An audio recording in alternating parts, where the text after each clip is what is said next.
അതെ, നീ നേരത്തെ പറഞ്ഞ കഥ ഉള്ളതാ അതോ നീ എന്നെ ദേഷ്യം കൂട്ടാൻ വേണ്ടി പറഞ്ഞതാണോ? ഉള്ളതാ ഡോക്ടറെ. ദേവ് അവൻ്റെ നെഞ്ചിൽ പതുങ്ങിക്കൊണ്ട് പറഞ്ഞു. ശരിക്കും ഉള്ളതാണോ? ശരിക്കും ഉള്ളതാ. എന്തേ? ഒന്നുമില്ല, അബി നിരാശയോടെ പറഞ്ഞു. അമ്മു.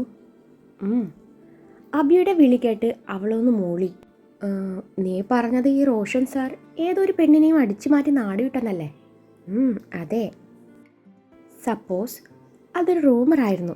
ശരിക്കും പുള്ളിക്കൊരു ആക്സിഡൻറ്റ് പറ്റിയതായിരുന്നു. പുള്ളിക്ക് നിന്നോട് ഇഷ്ടമുണ്ടായിരുന്നു.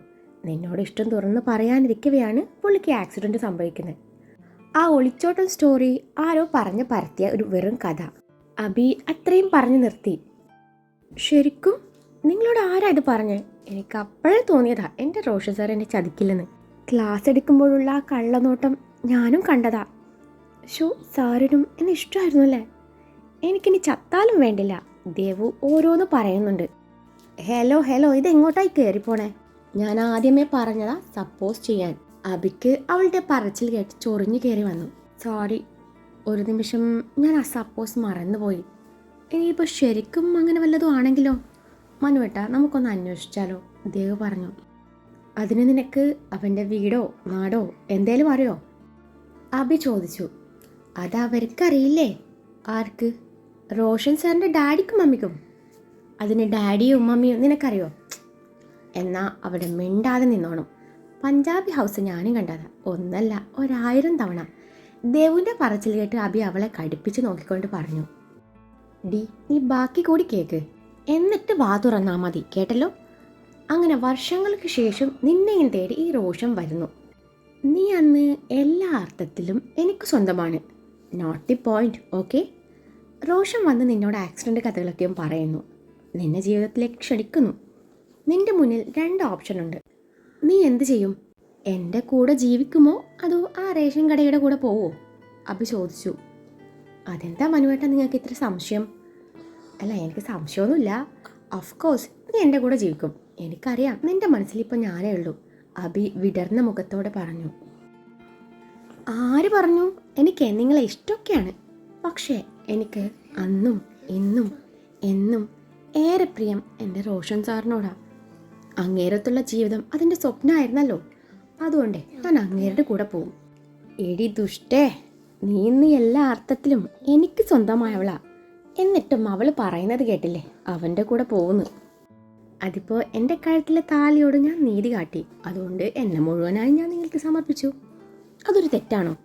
അങ്ങനെ കരുതി ഞാൻ സമാധാനിച്ചോളാം. ദൈവം വിട്ടില്ല. എടി, അവൻ്റെ ഒരു കാലം വെപ്പ് കാല. ആക്സിഡൻറ്റിൽ അവൻ്റെ ഒരു കാലം മുഴുവനായും നഷ്ടപ്പെട്ടു പോയിരുന്നു. എങ്കിലോ? അബിയുടെ അടുത്ത ചോദ്യം അതായിരുന്നു. സാറിൻ്റെ കാലിനല്ലല്ലോ ഞാൻ സ്നേഹിച്ചത്, ആ പളങ്ക് പോലത്തെ മനസ്സല്ലേ. എനിക്ക് അത് മതി. എല്ലാം വിധിയാണെന്ന് കരുതി ഞാൻ സമാധാനിച്ചോളാം. ദേവ് നിഷ്കുവായി പറഞ്ഞു. ഡി കുരിപ്പേ, അവൻ്റെ കൂടെ പോയാൽ ശിഷ്ടകാലം ഒരു ഹോം നേഴ്സായി ജീവിതം തള്ളി നിൽക്കാം. അത്രയേ ഉള്ളൂ. എൻ്റെ കൂടെ ആണേൽ റോയൽ ലൈഫായിരിക്കും. അത് ഞാനങ്ങ് സഹിച്ചോളാം. എൻ്റെ റോഷൻ സാറിനോടൊപ്പമുള്ള ജീവിതത്തേക്കാൾ വലിയൊരു റോയൽ ലൈഫ് എനിക്കുണ്ടാവില്ല. ഞങ്ങളിങ്ങനെ മരണം വരെ ഒരു മനസ്സുമായി സന്തോഷമായി ജീവിച്ചോളാം. ദേവ് രണ്ടും കൽപ്പിച്ച് പറഞ്ഞു. ഓക്കെ, നീ പോവല്ലേ? ശരി, സമ്മതിച്ചു. അന്നേരം എൻ്റെ കൊച്ച് നിന്റെ വയറ്റിൽ വളരുന്നുണ്ട്. എങ്കിൽ നീ എന്ത് ചെയ്യും? അബി വിടാൻ തയ്യാറല്ല. അത് നിങ്ങളുടെ മാത്രം കൊച്ചല്ലല്ലോ, എൻ്റെയും കൂടിയല്ലേ. അപ്പോൾ കൊച്ചിനെയും ഞാൻ കൂടെ കൊണ്ടുപോയിക്കോളാം, ദേവ് കൂസലില്ലാതെ പറഞ്ഞു. എടി ദുഷ്ടേ, എൻ്റെ കൊച്ചിനെയും കൊണ്ട് നീ പോവൂലേ? അബി അവളെ തൻ്റെ ദേഹത്തിൽ നിന്ന് അടർത്തി മാറ്റി അവളുടെ ഇരു കൈയും ലോക്ക് ചെയ്ത് വെച്ചുകൊണ്ട് ചോദിച്ചു. ഞാൻ പോവെന്ന് പറഞ്ഞാൽ പോവും. എനിക്ക് വലുത് എൻ്റെ റോഷൻ സാറാ. ഞങ്ങൾ ഭൂമിയിൽ ഏതേലും കോണിൽ എങ്ങനെയും ജീവിച്ചോളാം. പ്ലീസ്, ഞങ്ങൾ വെറുതെ വിട്ടേക്ക്. ദേവ് വികാരഭരിതയായി. നിന്നോട് സപ്പോസ് ചെയ്യാനാ പറഞ്ഞ്, അല്ലാതെ ഫ്ലൈറ്റും പിടിച്ച് നടക്കാത്ത സ്വപ്നത്തിൻ്റെ പിന്നാലെ പോകാനല്ല. അവൾക്ക് എന്നെ വിട്ടിട്ട് പോകണമെന്ന്. നീ പോവൂലേ? അബി അത്രയും പറഞ്ഞ അവളുടെ ചുണ്ടുകൾ അപ്പാടെ തൻ്റെ വായ്ക്കുള്ളിലാക്കി. തൻ്റെ ഉള്ളിലെ പരിഭവം മുഴുവൻ അവൻ ആ ചുംബനത്തിൽ തീർക്കുകയായിരുന്നു. നിനക്ക് എന്നെ വിട്ടിട്ട് പോകണമല്ലേ? ദീർഘ ചുംബനത്തിന് ശേഷം അവൻ അവളുടെ ചുണ്ടുകളെ മോചിപ്പിച്ചുകൊണ്ട് അവൾ തൻ്റെ നെഞ്ചോട് ചേർത്ത് പിടിച്ചു. കിതപ്പോടെ ചോദിച്ചതും അവൾ ചുംബനത്തിൻ്റെ ആലസ്യത്തിൽ അവൻ്റെ നെഞ്ചിൽ തളർന്നു കിടപ്പുണ്ട്. അവൾ അന്നേരം മറുപടിയൊന്നും പറഞ്ഞില്ല. എന്താ നീ ഒന്നും മിണ്ടാത്തെ? അവൻ്റെ കൂടെ നീ പോണില്ലേ? പൊക്കോന്നേ. അമ്മു, നിനക്കറിയോ, നിന്റെ ഈ സുന്ദരമായ ബോഡി മൊത്തം എനിക്ക് കാണാപ്പാടാണ്. നിന്റെ ശരീരത്തിലെ എവിടെയൊക്കെ എത്രയൊക്കെ മറുകുണ്ടെന്നേ ഞാൻ തൊട്ട് കാണിക്കട്ടെ. തൻ്റെ കൈ അവളുടെ മാറിൽ അമർത്തിക്കൊണ്ട് അവൻ പറഞ്ഞതും അവൾ വേണ്ട എന്ന പോലെ തലയനക്കി അവൻ്റെ കൈ പിടുത്തു. നീ പറഞ്ഞത് കാര്യമായാലും കളിയായാലും എനിക്കത് കേട്ടപ്പോൾ എന്തോ ശരിക്കും സങ്കടം തോന്നി. നിന്റെ ആദ്യ പ്രണയവും അവസാന പ്രണയവും അത് ഞാൻ മാത്രമായിരിക്കണമെന്നേ ഞാൻ ആഗ്രഹിച്ചിരുന്നു. നിന്റെ ഹൃദയത്തിൽ എനിക്ക് മുൻപ് മറ്റൊരാളുണ്ടായിരുന്നുവെന്ന് തമാശക്ക് പോലും കേൾക്കാനോ ചിന്തിക്കാനോ ഞാൻ ആഗ്രഹിക്കുന്നില്ല. നിന്റെ ഈ ഹൃദയം മിടിക്കുന്നത് എനിക്ക് വേണ്ടി മാത്രമായിരിക്കണം. ഇതിനൊക്കെ പുറമെ മറ്റൊരാൾക്ക് വേണ്ടി നീ എന്നെ വിട്ടിട്ട് പോകുമെന്ന് പറഞ്ഞപ്പോഴേ എന്തോ അത് നുണയാണെങ്കിൽ പോലും ഒരു നിമിഷം ഞാനങ്ങ് വല്ലാതായിപ്പോയി. ഇന്നത്തെ എൻ്റെ മൂഡ് മൊത്തം പോയി. അബിയുടെ വാക്കുകളിൽ പരിഭവവും നിരാശയും കലർന്നിരുന്നു. ഹലോ മിസ്റ്റർ ഹിറ്റ്ലർ, അപ്പോൾ ഇയാൾ ഇത്രയേ ഉള്ളൂ അല്ലേ? എൻ്റെ പഴയ പ്രേമകഥ കേട്ടെ ഇയാളിനി നെഞ്ചു പഞ്ചറാക്കണ്ട. എനിക്ക് ലവോ തേങ്ങയോ മാങ്ങയോ ഒന്നുമില്ലായിരുന്നു. ഞാൻ പറഞ്ഞ ആ സ്റ്റോറി റിയലാണ്. കഥയിലെ ഹീറോ റോഷൻ സാറ് തന്നെയാണ്. പക്ഷേ ഹീറോയിൻ ഞാനല്ല, എൻ്റെ കൂട്ടുകാരി നൈലയാ. അങ്ങേര് വേറെ കെട്ടിയപ്പോൾ ബോധം പോയത് അവളുടെയാ. ഞാൻ നിങ്ങളെ ടെസ്റ്റ് ചെയ്ത് നോക്കിയതല്ലേ. നിങ്ങളാണെങ്കിൽ അതിൽ പിടിച്ചു തൂങ്ങി ഒരു സപ്പോസും കൊണ്ടുവന്നിരിക്കുന്നു. അതെ, എൻ്റെ ഹൃദയത്തിന് ഇയാളല്ലാതെ മറ്റൊരു അവകാശമില്ല, ഇനി ഉണ്ടാവാനും പോണില്ല. എന്നെ തല്ലിക്കൊന്നാലും ഞാൻ നിങ്ങളെ വിട്ടിട്ട് പോവില്ല ഹിറ്റ്ലറെ. ദേവു അവൻ്റെ കവിളിൽ അമർത്തി മുത്തിക്കൊണ്ട് പറഞ്ഞു. ദേവു ആ പറഞ്ഞത് കേട്ടപ്പോഴാണ് അബിക്ക് സമാധാനമായത്. അതെ, ഭൂമിയിലെ പറുദീസയിലേക്കാണോ അതോ ആകാശത്തിലെ അത്ഭുത കാഴ്ചയിലേക്കാണോ ഇയാൾ എന്നെ കൂട്ടിക്കൊണ്ട് പോകുന്നത്? എങ്ങോട്ടാണെന്ന് വെച്ചാൽ എന്നെ ഒന്ന് പെട്ടെന്ന് കെട്ടിയെടുക്കുക വെച്ചാൽ ഞാൻ ആകെ മുഷിഞ്ഞു. രാവിലെ ഇട്ട ഡ്രസ്സായത്. ദേവ് പറഞ്ഞു. ഒരു 10 മിനിറ്റ് കഴിഞ്ഞ് പോവാം. സത്യം പറഞ്ഞാൽ ഈ ഒരു നിമിഷം അവസാനിക്കാതിരുന്നേ എന്ന് ഞാൻ ആഗ്രഹിച്ചു പോവുക. അതിനിടയിൽ നിന്റെ ചളി കേൾക്കുമ്പോഴേ എനിക്കങ്ങ് ചൊറിഞ്ഞ് കയറി വരും. നീ എന്താ ഇങ്ങനെ ഏത് നേരം ഈ ബ്ലാ ബ്ലാ ബ്ലാ? ആ നേരത്തെ എന്നോട് ഒരല്പം സ്നേഹത്തോടെയും പ്രണയത്തോടെയും പെരുമാറിക്കൂടെ? നീയും ഞാനും മാത്രമായുള്ള ഈ നിമിഷത്തിൽ നിന്നെ ഇതുപോലെ ചേർത്ത് പിടിക്കുമ്പോൾ ആ കിട്ടുന്ന ഫീലുണ്ടല്ലോ, അത് ഞാൻ ശരിക്കും ആസ്വദിക്കുന്നുണ്ട്. നീ എന്നെ ശരിക്കും മാറ്റിയെടുത്തു. ഇത്രത്തോളം നിന്നിൽ അടിമപ്പെട്ടു പോവാൻ നീ എന്നിൽ എന്ത് മായാജാലാണ് കാട്ടിയതെന്നേ എനിക്കറിയില്ല. അത്രത്തോളം നിന്റെ സ്നേഹവും സാമീപ്യവും പ്രണയവും ഞാൻ ആഗ്രഹിക്കുന്നുണ്ട്. എൻ്റെ കൂടെ പിറപ്പുകളോട് നീ കാണിക്കുന്ന സ്നേഹവും വാത്സല്യവും ഉണ്ടല്ലോ, അതെന്നെ ശരിക്കും ഞെട്ടിച്ചു. എൻ്റെ ജീവിത പങ്കാളിയെക്കുറിച്ച് എനിക്ക് ചില സ്വപ്നങ്ങളൊക്കെ ഉണ്ടായിരുന്നു. നിന്നെ മനസ്സിൽ കൊണ്ട് നടക്കുമ്പോൾ എനിക്ക് പേടിയായിരുന്നു. എന്തിനാന്നോ, ഞാൻ ആഗ്രഹിച്ചതുപോലെ ഒരു പെണ്ണായിരിക്കില്ലേ എന്നൊരു പേടി. ഞാൻ എന്താണോ ആഗ്രഹിച്ചത് അതിനൊക്കെ എത്രയോ മുകളിലാണ് നീയെന്നേ ഞാനൊന്ന് മനസ്സിലാക്കുന്നു. I love you Ammu. അവളുടെ നെറുകയിൽ ചുംബിച്ചുകൊണ്ടാണ് അവനത് പറഞ്ഞത്. അതെ, സെൻറ്റിയടി കഴിഞ്ഞെങ്കിൽ നമുക്ക് പോവായിരുന്നു. ദേവു അവനിൽ നിന്ന് അകന്ന് മാറി എഴുന്നേറ്റിരുന്നുകൊണ്ട് പറഞ്ഞു. ദേവു എഴുന്നേറ്റതിന് പിന്നാലെ അബിയു എഴുന്നേറ്റു. ഞാനല്പം ഇമോഷണലായ സെൻറ്റിയടി, അല്പം റൊമാൻറ്റിക്കായ പഞ്ചാരയടി, അല്പം കലിപ്പായ കലിപ്പേട്ടൻ, അല്പം സ്ട്രിക്റ്റ് ആയാലോ ഹിറ്റ്ലർ. പിന്നെ ഞാൻ എങ്ങനെ ആവണമെന്നാ നീ ഒന്ന് പറഞ്ഞു തന്നെ. അബി തൻ്റെ ഇരിക്കയും അവൻ്റെ ഇടുപ്പിൽ കുത്തിക്കൊണ്ട് പറഞ്ഞു. എൻ്റെ ഡോക്ടറെ, ഞാനൊരു തമാശ പറഞ്ഞതാ. എനിക്ക് ഇങ്ങേരുടെ എല്ലാം ഇഷ്ടമാണോ? അബി അവളുടെ കാതോരം ചുണ്ടമർത്തിക്കൊണ്ട് ചോദിച്ചു.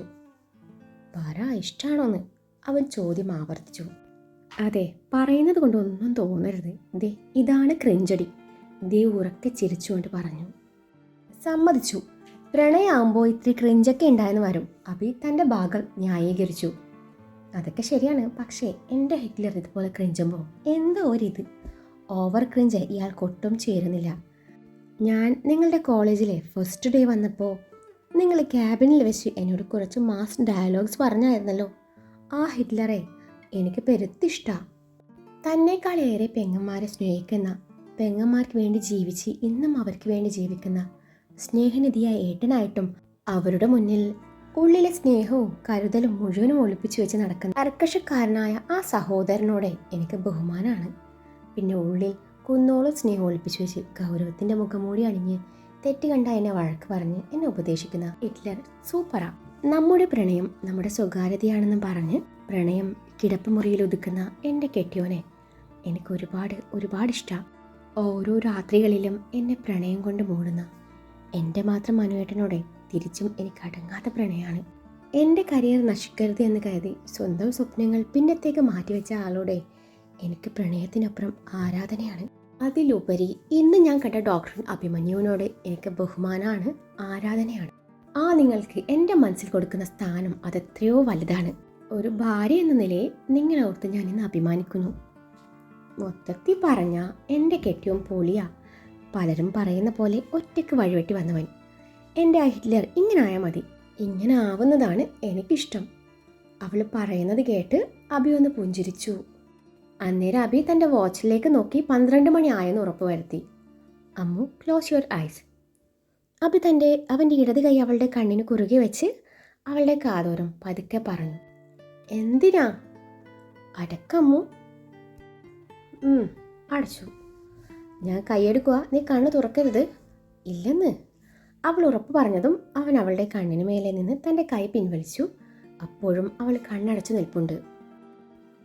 പോക്കറ്റിൽ കൈയിട്ട് ഒരു കുഞ്ഞു ജ്വല്ലറി ബോക്സ് കയ്യിലെടുത്ത് അതിൽ നിന്നും ഒരു സിമ്പിൾ ചെയിനും ഡയമണ്ട് ഹാർട്ട് ഷേപ്പ് ലോക്കറ്റുള്ള മാല അവളുടെ കഴുത്തിൽ കെട്ടിക്കൊടുത്തുകൊണ്ട് അവളുടെ കാതോരം ഹാപ്പി ബർത്ത്ഡേ അമ്മു എന്ന് മന്ത്രണം പോലെ മൊഴിഞ്ഞു.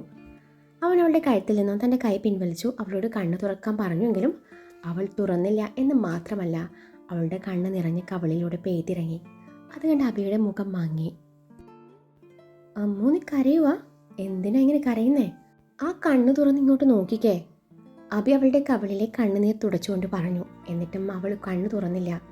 അവൻ പിന്നെയും അവളോട് കണ്ണ് തുറക്കാൻ പറഞ്ഞുകൊണ്ടിരുന്നു. അന്നേരം അവൾ തൻ്റെ ഇരു കയ്യാലെ മുഖം പൊത്തിപ്പിടിച്ച് ഏങ്ങി കരയാൻ തുടങ്ങി. അമ്മോ, എന്താ നീ ഇങ്ങനെ? ദേ, നീ എന്നെയും കൂടി കരയിപ്പിക്കല്ലേ. എന്താ നിനക്ക് പറ്റിയേ? നിനക്ക് പപ്പയെ ഓർമ്മ വന്നോ? നിനക്ക് നിന്റെ പപ്പയോട് സംസാരിക്കണോ? പറ അമ്മോ, അല്ലെങ്കിൽ വേണ്ട, ഞാൻ ദക്ഷിണ വിളിക്കാം. അതും പറഞ്ഞ് അബി തൻ്റെ ഫോൺ എടുത്ത് കൈ പിടിച്ചു. ദക്ഷിണ ഡയൽ ചെയ്യാൻ നോക്കി. ദേ, ഞാൻ വിളിക്കാൻ പോവാണേ, അബി പറഞ്ഞു. അന്നേരം ദേവ് കണ്ണു തുറന്നു. അബിയുടെ കയ്യിൽ നിന്നും ഫോൺ പിടിച്ചു വാങ്ങി കോൾ കട്ട് ചെയ്തു തിരികെ അവൻ്റെ കൈ കൊടുത്തു. എനിക്ക് ആരോടും സംസാരിക്കണ്ട, എനിക്ക് ആരെയും കാണണ്ട, എനിക്ക് ബർത്ത്ഡേയും വേണ്ട, ഗിഫ്റ്റും വേണ്ട, എനിക്കതൊന്നും ഇഷ്ടമല്ല.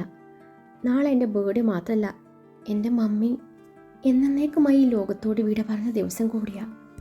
ഞാൻ ജീവിതത്തിൽ ഏറ്റവും കൂടുതൽ വെറുക്കുന്ന ദിനമാണ് നാളെ. ഞാൻ മനഃപൂർവ്വം മറന്നതാ. എന്തിനാ വീണ്ടും എന്നെ ഓരോന്നും ഓർമ്മിപ്പിച്ച് വേദനിപ്പിക്കുന്നത്? ഇത്രയും നേരം ഞാനിങ്ങനെ ചളിയടിച്ചും പഴയ ഓരോ കഥകൾ പറഞ്ഞും നിങ്ങളെ ചൊറിഞ്ഞും നിങ്ങളെ വെറുപ്പിച്ചു നിന്നതേ മനഃപൂർവ്വമാണ്. ഒരു നിമിഷം പോലും എൻ്റെ മനസ്സ് എന്നെ വേദനിപ്പിക്കുന്ന, ഞാൻ ഇഷ്ടപ്പെടാത്ത ഓർമ്മകളിലേക്ക് സഞ്ചരിക്കരുതെന്ന് ഞാൻ ആഗ്രഹിച്ചിരുന്നു. എന്നിട്ടും നിങ്ങൾ എന്തിനാ എൻ്റെ മമ്മിയുടെ ജീവൻ എടുത്തുകൊണ്ട് ഈ ഭൂമിയിലേക്ക് വരവറിയിച്ച എനിക്ക് ബർത്ത്ഡേ ആഘോഷിക്കാനുള്ള എന്ത് യോഗ്യതയാണുള്ളത്? ഞാൻ 5th പഠിക്കുന്ന സമയത്തെ എൻ്റെ പിറന്നാളിന് ഞാൻ ക്ലാസ്സിൽ എല്ലാവർക്കും ചോക്ലേറ്റ് കൊടുത്തു.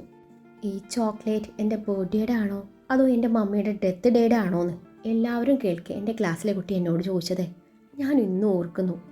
അന്നേരം എനിക്കൊരുപാട് സങ്കടം തോന്നിയെങ്കിലും ആ കുട്ടി പറഞ്ഞത് ശരിയല്ലേ എന്ന് ഞാൻ പിന്നീട് ചിന്തിച്ചു.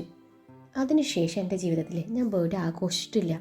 എൻ്റെ പപ്പയുടെ ജീവിതവും സന്തോഷവും ഇല്ലാതാക്കിയ ആ ദിവസം, എൻ്റെ ദച്ചുവേട്ടന് കിട്ടിക്കൊണ്ടിരുന്ന മാതൃസ്നേഹം ഇല്ലാതാക്കിയ ആ നശിച്ച ദിവസം, നൊന്തുപെറ്റ കുഞ്ഞിനെ ഒരു നോക്ക് കാണാൻ പോലും ആവാതെ തൻ്റെ പ്രിയപ്പെട്ടവരെ തനിച്ചാക്കി ഈ ലോകത്തോട് വിട പറയേണ്ടി വന്ന എൻ്റെ മമ്മി.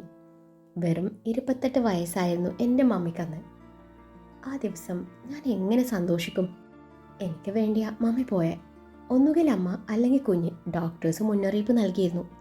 എൻ്റെ പപ്പ മമ്മിയോട് പറഞ്ഞു അത്രേ, ഈ കുഞ്ഞിനെ നമുക്ക് വിധിച്ചിട്ടില്ലെന്ന് കരുതിയാൽ മതിയെന്ന്. എന്നിട്ടും എനിക്ക് വേണ്ടി, എൻ്റെ ജീവന് വേണ്ടി എൻ്റെ മമ്മി അന്ന് വാശി പിടിച്ചു. എൻ്റെ മമ്മിയുടെ ആ മനസ്സിൻ്റെ നന്മ, അതാണ് നിങ്ങളുടെ മുന്നിൽ നിൽക്കുന്ന ഈ ദേവാൻഷി എന്ന ഞാൻ. എൻ്റെ മമ്മിക്ക് ജീവിക്കാനുള്ള അവസരം ഉണ്ടായിട്ടും എനിക്ക് വേണ്ടി മമ്മി സന്തോഷത്തോടെ മരണത്തെ സ്വീകരിച്ചു. എൻ്റെ മമ്മിയുടെ വീട്ടുകാർക്ക് എന്നെ ഒട്ടും ഇഷ്ടമല്ല. അവർക്ക് ഇഷ്ടപ്പെടാത്ത എന്തെങ്കിലും എൻ്റെ ഭാഗത്ത് നിന്നുണ്ടായ അവർ പറയും എൻ്റെ മമ്മിയുടെ ഔദാര്യമാണ് എൻ്റെ ഈ ജീവിതമെന്ന്. അതുകൊണ്ട് അടങ്ങി ഒതുങ്ങി പെൺകുട്ടികളെ പോലെ ജീവിക്കാൻ മമ്മിയുടെ ഒരു ക്വാളിറ്റിയും എനിക്കില്ലെന്ന്. പപ്പയ്ക്കോ ദച്ചുവേട്ടൻ ഇക്കാര്യം അറിയില്ല. അറിഞ്ഞ ബന്ധം പോലും മറന്നുകൊണ്ട് ദച്ചുവേട്ടൻ അവരോട് വഴക്കിടും. അന്നേരം മമ്മിക്കതൊരു വിഷമാവും.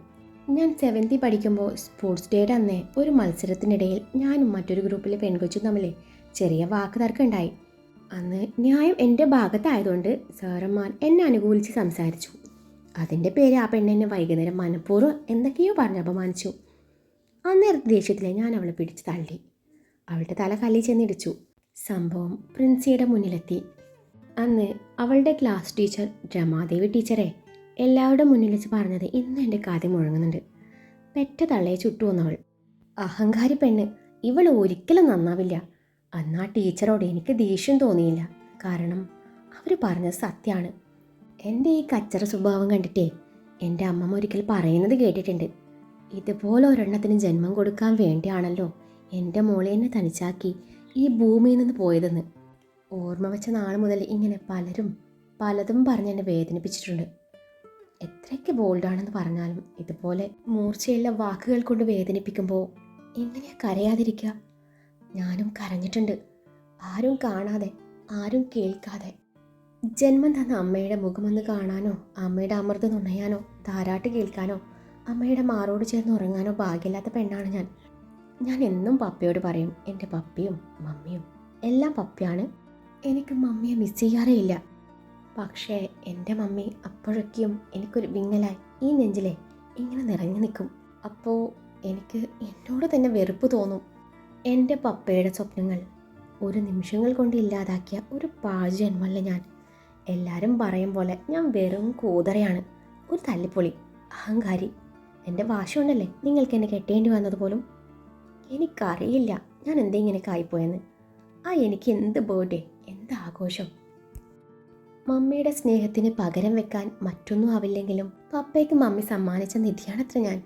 പപ്പ എന്നും പറയായിരുന്നു, ആ ഒരു വാക്ക് മതിയായിരുന്നു എനിക്കെൻ്റെ വിഷമങ്ങളൊക്കെ മറക്കാൻ. എൻ്റെ ദച്ചുവേട്ടൻ പറയും ഞാനൊരു ബെസ്റ്റ് സിസ്റ്ററാണെന്ന്. അതിൽ പരം എനിക്ക് മറ്റെന്താ വേണ്ടേ? ദച്ചുവേട്ടനും പപ്പയും എല്ലാ വർഷവും ഇതുപോലെ 12 മണിയാവാൻ വേണ്ടി കാത്തിരിക്കും എന്നെ വിഷ് ചെയ്യാനായി. അതോടെ എൻ്റെ ബർത്ത്ഡേ സെലിബ്രേഷൻ കഴിഞ്ഞു. അവരുടെ ബർത്ത്ഡേ വിഷ്, അതാണ് എനിക്ക് അവർ തരുന്ന ബെസ്റ്റ് ഗിഫ്റ്റ്. അതൊക്കെ ദേ ഈ നെഞ്ചിൽ സൂക്ഷിച്ചു വെച്ചിട്ടുണ്ട്. അതിൽ കൂടുതലൊന്നും എനിക്കിഷ്ടമില്ലെന്ന് അവർക്കറിയാം. അതുകൊണ്ട് അവർ ഒന്നിനും നിർബന്ധിക്കില്ല. അത്രയും പറഞ്ഞ ദേവു പിന്നെയും മുഖം പൊത്തി കരഞ്ഞു. തൻ്റെ മുന്നിൽ നിന്നും ഉള്ളിലെ സങ്കടങ്ങൾ പറഞ്ഞ് വിങ്ങിപ്പൊട്ടുന്ന തൻ്റെ പെണ്ണ്, തൻ്റെ പ്രാണൻ. പിന്നീട് ഒരു നിമിഷം പോലും പാഴാക്കാതെ അഭി അവളെ തൻ്റെ മാറോട് ചേർത്ത് പിടിച്ചതും അവൾ കൊച്ചു കുഞ്ഞിനെ പോലെ പിന്നെയും ഏങ്ങി കരഞ്ഞു. അവൻ്റെ കൈവിരലുകൾ അവളുടെ പുറത്തൊരു തലോടലായി പതിഞ്ഞു. എൻ്റെ അമ്മു, നാളത്തെ ദിവസം നിനക്ക് ഒരുപോലെ സന്തോഷവും സങ്കടവും നിറഞ്ഞതാണെന്ന് എനിക്കറിയാഞ്ഞിട്ടല്ല. ബർത്ത്ഡേ ആഘോഷിക്കുന്നത് നിനക്ക് ഇഷ്ടമില്ലെന്നും ദക്ഷ പറഞ്ഞിരുന്നു. അതുകൊണ്ടാണല്ലോ നിന്നെയും കൊണ്ട് ഞാൻ ഇതുപോലെ വീട്ടിൽ നിന്ന് വിട്ടുനിന്നത്. ദൈവം എനിക്കായി എൻ്റെ പെണ്ണിനെ ഭൂമിയിലേക്ക് പറഞ്ഞയച്ച ദിവസം അതെനിക്ക് എന്നും സ്പെഷ്യലാണ്. എൻ്റെ ഒരു സന്തോഷത്തിന് വേണ്ടി ഒരു ബർത്ത്ഡേ വിഷ്, ഒരു കുഞ്ഞു ഗിഫ്റ്റ്, ഒരു സ്നേഹചുംബനം, ഒരു ഹഗ്, ഇതേ ഞാൻ ഉദ്ദേശിച്ചുള്ളൂ. നമുക്ക് മാത്രം ഓർത്ത് വെക്കാൻ ഒരു മനോഹരമായ നിമിഷം, അത്രയേ ഉള്ളൂ. ഇന്നത്തെ നിൻ്റെ ഈ സന്തോഷത്തിലും നാളത്തെ നിൻ്റെ ദുഃഖത്തിലും ഞാനും പങ്കുചേർന്നിരിക്കും. എല്ലാ വർഷവും നീ നിൻ്റെ പ്രിയപ്പെട്ടവരുടെ മുന്നിൽ നിന്നും ഓടി ഒളിക്കുന്ന ഒരു രാവും പകലും ഇത്തവണ എനിക്ക് വേണ്ടി നീ പതിവ് തെറ്റിക്കാൻ ഒരുങ്ങി. ഈ രാവിലും നാളെ എന്ന പുലരിയിലും നിനക്കൊപ്പം ഞാനുണ്ടാവും. നിന്നെ വേദനിപ്പിക്കുന്ന തരത്തിൽ ആരുടെയും നിഴൽ പോലും എത്താത്തിടത്ത് നീയും ഞാനും മാത്രം. അവിടെ മറ്റൊന്നും കടന്നു വരാൻ പാടില്ല. അഭി അവളുടെ നെറുകയെ ചുംബിച്ചുകൊണ്ട് പറഞ്ഞു. പണ്ടെങ്ങോ വല്ലോരും എന്തെങ്കിലും വിവരക്കേട് പറഞ്ഞെന്ന് വെച്ച് അതൊക്കെ മനസ്സിലിട്ട് വെറുതെ ഓരോന്ന് ചിന്തിച്ചു കൂട്ടിയാണ് വേണ്ടേ? നീ പരാജയമാണെന്ന് ആര് പറഞ്ഞു? നീ സൂപ്പറാടി, സൂപ്പർ. ഒരുപാട് നന്മകൾ ഒത്തിണങ്ങിയ ദൈവത്തിൻ്റെ മനോഹരമായൊരു സൃഷ്ടി. മറ്റെന്തിനേക്കാളും സ്നേഹബന്ധങ്ങൾക്ക് വില കൊടുക്കുന്ന ഒരു പെണ്ണ്. ഞാൻ ഈ ഹൃദയത്തിൽ കൈവച്ച് പറഞ്ഞോട്ടെ, നിന്നെപ്പോലൊരു പെണ്ണിനെ ഞാൻ കണ്ടിട്ടേയില്ല, ഇനി കാണാനും പോണില്ല. നിന്റെ മമ്മി നിനക്ക് വേണ്ടി ആ മരണത്തിന് കീഴടങ്ങിയെന്ന് പറഞ്ഞല്ലോ. അങ്ങനെയുള്ളപ്പോൾ നീ ഇങ്ങനെ കരഞ്ഞാൽ നിന്റെ മമ്മിക്ക് അത് വിഷമാവില്ലേ? നിന്റെ മമ്മി നിന്നെ വിട്ട് എങ്ങും പോയിട്ടില്ല, നിന്റെ കൂടെ തന്നെയുണ്ട്. മഞ്ഞായും മഴയായും വെയിലായും ഇതുപോലെ കുളിർ തെന്നലായും അവർ തൻ്റെ സാമീപ്യം അറിയിച്ചുകൊണ്ട് എന്നും നിന്റെ കൂടെയുണ്ട്. നീ ഇതുപോലെ സങ്കടപ്പെട്ടിരുന്ന് മമ്മിയെ കരയിക്കാതെ ചിരിച്ചുകൊണ്ട് മമ്മിയെ സന്തോഷിപ്പിക്കാൻ ശ്രമിക്ക്. അതാണ് മകളെന്ന നിലയിൽ നിന്റെ മമ്മിക്ക് കൊടുക്കാൻ പറ്റുന്ന ഏറ്റവും വലിയ ഗിഫ്റ്റ്. അതുകൊണ്ട് എൻ്റെ അമ്മു നല്ല കുട്ടിയായി കണ്ണൊക്കെ തുടച്ച് ഒന്ന് ചിരിച്ച്, എന്നിട്ട് നീ എൻ്റെ ഗിഫ്റ്റ് ഇഷ്ടമായെന്ന് നോക്കിക്കേ. ഓരോന്ന് പറഞ്ഞ് അബി അവളെ സമാധാനിപ്പിച്ചുകൊണ്ടിരുന്നു. ദേവ് കണ്ണ് തുടച്ചു ചിരിക്കാൻ ശ്രമിച്ചു. ശേഷം തൻ്റെ കഴുത്തിലേക്ക് നോക്കി. ഹാർട്ട് പെൻഡന്റ് ഡിസൈനിൽ സ്റ്റോൺ പതിപ്പിച്ച ലെറ്റർ കാണാം. അവൾ തൻ്റെ കഴുത്തിലേക്കൊന്ന് തൊട്ടു നോക്കി. ശേഷം ഒന്ന് ചിരിച്ചെന്ന് വരുത്തി. ചിരിക്ക് പവർ പോരല്ലോ, കുഴപ്പമില്ല, ഇപ്പം ഞാൻ വിട്ടിരിക്കുന്നു. അബി ഇരുന്നിടത്ത് നിന്നും എഴുന്നേറ്റു. ശേഷം അവളുടെ കയ്യിൽ പിടിച്ചു അവൾ എഴുന്നേൽപ്പിച്ചു. അവൾ എഴുന്നേറ്റതും അടുത്ത നിമിഷം അവൻ അവളെ തൻ്റെ നെഞ്ചിലേക്ക് വലിച്ചിട്ടിരുന്നു. ഇരുവരും പരസ്പരം പുണർന്നുകൊണ്ട് കുറച്ചു നേരം അങ്ങനെ നിന്നു. അതുപോലൊരു ചേർത്ത് പിടിക്കൽ അവളും ആഗ്രഹിച്ചിരുന്നു. അബിയുടെ പോക്കറ്റിൽ കിടന്ന് ഫോൺ ശബ്ദിക്കുന്നത് കേട്ടപ്പോഴാണ് ഇരുവരും അകന്ന് മാറിയത്. അബി ഫോണെടുത്ത് നോക്കി. ദക്ഷിൻ്റെ വീഡിയോ കോൾ ആയിരുന്നത്. അബി ആൻസർ ബട്ടൺ അമർത്തി ഇരുവരെയും കാണാവുന്ന പോലെ പിടിച്ചു.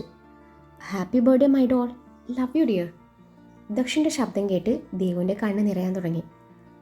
താങ്ക് യു ദച്ചുവേട്ടാ, ലവ് യു ടു, അവള് നിറകണ്ണാലെ പറഞ്ഞു. അയ്യേ, അമ്മൂസ് കരയുവാണോ? എന്നത്തെയും പോലെ 12 മണിയാവാൻ വേണ്ടി നോക്കിയിരുന്നതാ. ഇത്തവണ നിന്റെ കെട്ടിയവൻ ഫസ്റ്റ് അടിച്ചോട്ടെ എന്ന് കരുതി വിട്ടതായിരുന്നു. പാവല്ലേന്ന് കരുതി. ഇനി അങ്ങനെ ഉണ്ടാവില്ല കേട്ടോ. നെക്സ്റ്റ് ടൈം പതിവ് പോലെ 12:01 എൻ്റെ കോൾ നിന്നെ തേടിയെത്തും. അമ്മു, എന്താണ് ഹിറ്റ്ലർ നിനക്ക് തന്ന പിറന്നാൾ സമ്മാനം? ആദ്യമായി തരുന്നതാണ്, അല്പം കനത്തിൽ വാങ്ങിച്ചോണം. വല്ല മിഠായിയോ പൂവാണെങ്കിലേ ഒരിക്കലും വാങ്ങിക്കരുത് കേട്ടല്ലോ. കനത്തിൽ വേണമെങ്കിലേ വീട്ടിൽ പഴയ അമ്മിക്കല്ല് ഇരിപ്പുണ്ട്, അത് മതിയോ ആവോ? അബി പറഞ്ഞു. അത് നിന്റെ അനിയത്തിമാരുടെ പിറന്നാളിന് കൊടുത്താൽ മതി. എൻ്റെ പെങ്ങക്കെ ഞാൻ എന്നും ബെസ്റ്റ് മാത്രമേ സമ്മാനിച്ചിട്ടുള്ളൂ. അതിനൊരു ബെസ്റ്റ് എക്സാമ്പിൾ ആണല്ലോ നീ. അതുകൊണ്ടേ അതിനേക്കാളും ബെസ്റ്റ് കൊടുത്ത് നീ അവളെ ഹാപ്പി ആക്കിയാൽ മതി, ദക്ഷ പറഞ്ഞു. അതിനവൾ എന്തേലും വാങ്ങിയാലല്ലേ നമുക്ക് കൊടുക്കാൻ പറ്റുള്ളൂ. എന്നോട് ഇന്നേ വരെ ഒന്നും വേണമെന്ന് പറഞ്ഞിട്ടില്ല. അബി അവളുടെ കണ്ണിലേക്ക് നോക്കിക്കൊണ്ടാണ് പറഞ്ഞത്. അതെന്താടി അമ്മ അങ്ങനെ? എൻ്റെ പോക്കറ്റ് കാലിയാക്കാൻ കാണിക്കുന്ന പകുതി മിടുക്കെങ്കിലും അവിടെ കാണിക്കരുതോ? അവൻ്റെ പണം തീർന്നു പോകുന്ന കരുതി നീ പേടിക്കണ്ട, അവൻ്റെ കയ്യിലെ പൂത്ത കാശുണ്ട്. ദക്ഷ പറയുന്നതൊക്കെ കേട്ട് നിന്നല്ലാതെ ദേവു ഒന്നും മിണ്ടിയില്ല. അമ്മു, നിന്റെ വായിലെന്താ പഴാണോ അതോ പഴം തുണിയോ? നീ എന്താ എങ്ങനെ അവാർഡ് ഫിലിം പോലെ? ഒന്ന് ചിരിക്കണ്ട അമ്മുവേ. ദക്ഷ ഓരോന്ന് പറയുന്നുണ്ട്. ദക്ഷ്, നിന്റെ പെങ്ങളുടെ മൂടെ അത്രക്കങ്ങ് പോരാ, ദേവുവിനെ ചേർത്ത് പിടിച്ചുകൊണ്ട് അബി പറഞ്ഞു. ഇത്തവണ ഭാര്യയും ഭർത്താവും ഒരുമിച്ച് മുങ്ങിയില്ലേ? ഇല്ലേ, അമ്മ ഒറ്റയ്ക്ക് മുങ്ങാറായിരുന്നു പതിവ്. അന്നേ ദിവസം മഷിയിട്ട് നോക്കിയാൽ പോലും അവളെ കണ്ടെത്താൻ പറ്റില്ല. അല്ല, നിങ്ങളിപ്പോൾ എവിടെയാ? പാതാളത്തിലാ? ദക്ഷ ചോദിച്ചു. അല്ല, സ്വർഗത്തിലാ. ഡാളിയ, സ്വർഗത്തിലെ കട്ടുറുമ്പാവാതെ പെങ്ങളോട് എന്താന്ന് വെച്ചാൽ പെട്ടെന്ന് സംസാരിച്ചേ പോയി കിടന്ന് ഉറങ്ങാൻ നോക്ക്. അതും പറഞ്ഞുകൊണ്ട് അബി ഫോൺ ദേവുവിൻ്റെ കൈ കൊടുത്ത് ദേവുവിനോട് കാര്യം പറഞ്ഞു തൊട്ടരികിൽ ഐസ്ക്രീം ഷോപ്പിലേക്ക് നടന്നു. ദേവു മണലോടത്തൂടെ നടന്നുകൊണ്ട് ദക്ഷിണോടും പപ്പയോടും സംസാരിച്ചു. നടന്ന് സംസാരിച്ചതുകൊണ്ടാവാം നേരത്തെ താൻ നിന്നിടത്ത് നിന്ന് ഒരുപാട് ദൂരം പിന്നിട്ടത് അവൾ അറിഞ്ഞിരുന്നില്ല. കോൾ അവസാനിപ്പിച്ചു ദേവു തല ഉയർത്തി നോക്കി. കടലിൻ്റെ ഇങ്ങേ തീരത്തെത്തിയിരിക്കുന്നു. ഇരുട്ടും മൂടിയ കടൽ തീരം. അതിനിടയിൽ നേരിയ വെളിച്ചം കാണാം. തൊട്ടരികിലെ പാറപ്പുറത്തിരിക്കുന്ന ഒരു കൂട്ടം ചെറുപ്പക്കാർ അവിടെ ഇരുന്ന് കുടിക്കുകയും വലിക്കുകയും ചെയ്യുന്നുണ്ട്. അവരുടെ നോട്ടം തൻ്റെ നേരെ നീണ്ടതും ദേവുവിൻ്റെ ഉള്ളിൽ ഭയം നിറഞ്ഞു. അവൾ തിരിഞ്ഞു നോക്കി. അവൾ താൻ നേരത്തെ നിന്നിടത്തേക്ക് നോക്കിയതും താൻ ഒരുപാട് ഇങ്ങോട്ട് വന്നുവെന്ന് മനസ്സിലാക്കിയ ദേവു അവരെ ശ്രദ്ധിക്കാതെ ധൃതിയിൽ മുന്നോട്ട് നടന്നു. ഒറ്റയ്ക്കൊരു പെണ്ണിനെ അവിടെ കണ്ടതും 2 പേർ ദേവുവിൻ്റെ അരികിലേക്ക് നടന്നു. തൻ്റെ പിന്നിൽ ആരുടെയോ സാമീപ്യം തിരിച്ചറിഞ്ഞ ദേവു നടത്തത്തിൻ്റെ വേഗത കൂട്ടിയെങ്കിലും അവന്മാർ അതിലും വേഗത്തിൽ അവളുടെ മുന്നിൽ എത്തിയിരുന്നു. ദേവുവിൻ്റെ മുന്നിൽ അവന്മാർ തടസ്സം സൃഷ്ടിച്ചുകൊണ്ട് നിന്നതും ദേവു ഒരു പ്രശ്നത്തിന് നിൽക്കാതെ ഒഴിഞ്ഞു മാറി നടത്തം തുടർന്നു. അപ്പോഴേക്കും അവന്മാരുടെ കൂട്ടത്തിൽ നിന്നും വേറെ 2 പേര് കൂടി അങ്ങോട്ട് വന്നിരുന്നു. അത് കണ്ട് ദേവു ഓടാൻ ഒരുങ്ങിയതും 4 പേരും കൂടി അവളെ ഒരുമിച്ച് വളഞ്ഞു. തൻ്റെ ചുറ്റിലായി നിൽക്കുന്ന 4 പേരെയും ദേവു മാറി മാറി നോക്കി. ഒറ്റ നോട്ടത്തിൽ കണ്ടാൽ മനസ്സിലാവും എല്ലാം കഞ്ചാവാണെന്ന്. കഴുകൻ കണ്ണുകളോടെ 4 പേരും ദേവുവിനെ നോക്കി നിന്നു. അവരുടെ മുഖത്ത് ക്രൂരമായ ചിരി വിരിയുമ്പോൾ ദേവു തൻ്റെ കയ്യിലെ ഫോണിലേക്കൊന്ന് നോക്കി. അബിയുടെ ഫോൺ തൻ്റെ കയ്യിലാണ്, തൻ്റെ ഫോൺ വണ്ടിയിലും. താൻ ഇവിടെ നിന്ന് ഒന്ന് ഒച്ച വെച്ചാൽ പോലും ആരും കേൾക്കില്ല. തന്നെ അന്വേഷിച്ചു അബിയൊന്നും അങ്ങോട്ട് വന്നിരുന്നേ. ദേവു അന്നേരം മനമൊരുകി പ്രാർത്ഥിച്ചു. മനസ്സ് നേരത്തെ തളർന്നു പോയിരുന്നു. ഇപ്പോൾ ശരീരവും തളരുന്ന പോലെ അവൾക്ക് തോന്നി. അല്ലായിരുന്നെങ്കിൽ അവൾ എന്തേലും ചെയ്ത് രക്ഷപ്പെട്ടേനെ. ഈ അവസ്ഥയിൽ ദച്ചുവേട്ടനെ വിളിച്ചിട്ട് ഒരു കാര്യവുമില്ല. കണ്ണെത്താ ദൂരത്തു നിന്നും ആ പാവത്തിന് ഒന്നും ചെയ്യാൻ പറ്റില്ല. തൻ്റെ അവസ്ഥയെ ഓർത്ത് ചേട്ടൻ്റെ ഹൃദയം തകർന്നു പോവും. വേണ്ട, ആരെയും വിളിച്ചിട്ട് ഒരു ഗുണവുമില്ല. നേരത്തെ മനുവേട്ടൻ പറഞ്ഞതുപോലെ എൻ്റെ മമ്മി എൻ്റെ കൂടെ തന്നെ ഉണ്ടെങ്കിൽ എന്നെ രക്ഷിക്കാൻ ആരെങ്കിലും വരാതിരിക്കില്ല. ദേവു ഓരോന്ന് ചിന്തിച്ചുകൊണ്ട് ധൈര്യം സംഭരിച്ചു. അതോടൊപ്പം അവൾ ഒരു നമ്പർ ഡയൽ ചെയ്തു. അവളുടെ കയ്യിലെ ഫോണിൽ നിന്നും ആ നമ്പറിലേക്ക് അന്നേരം കോൾ പോകുന്നുണ്ടായിരുന്നു.